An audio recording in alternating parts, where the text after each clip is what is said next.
Hello and welcome to the CHING. And today is our 6th episode, and we are going to talk about the 4 phenomenons. Now, just a review, last time we talked about the 2 poles. So, the 2 poles came from the Tai Chi, right? So today we're going to extend on that diagram.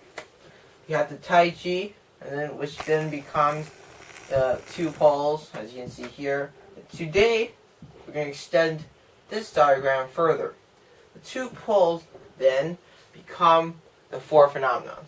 Over here we can see that the yin, what does it do? It puts on a yang hat. Well, it can also put on a yin hat. The yang puts on a yin hat and puts on a yang hat. That's how you remember it. Putting on hats. Since there's only 2 ways, you just put on hats. That's all you do, just put on hats. And now there's each a name for each one. We can start with this one.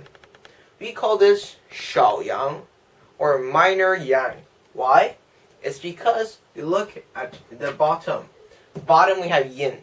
So it doesn't have yang on the bottom. That's why it's called minor yang.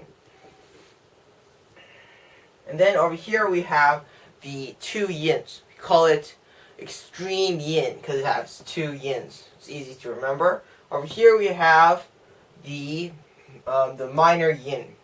Because on the bottom, it's always the bottom. Why is it always the bottom? Because the chi comes from the bottom. It's a saying in China. And anyways, you can see over here, this is a minor yin. Because it has yang on the bottom and lacks yin. That's why it's called minor yin. Over here we have extreme yang, because we have 2 yangs. Easy.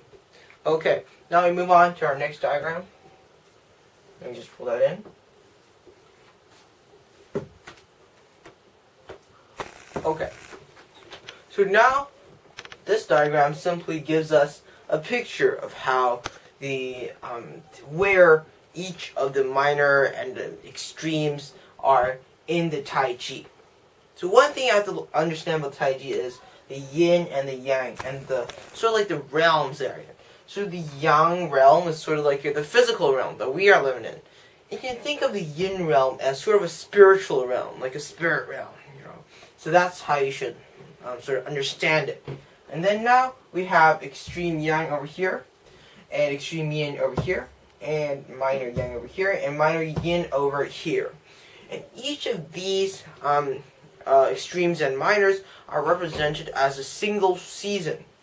Start with minor yang, which is spring. Why is it spring? It's because it's yang. We can think of yang as the sun. So you think of hot. And the moon is yin, which you can sort of think of cold because it's night. And this, since minor yang is spring, we have minor yin, which is autumn or fall. And we have extreme yang, which is summer, because it's extreme yang, it's like extreme heat, so it's like summer. And then extreme yin, which is winter. Easy to understand. So that's all for today, and thank you all for listening, and see you next time.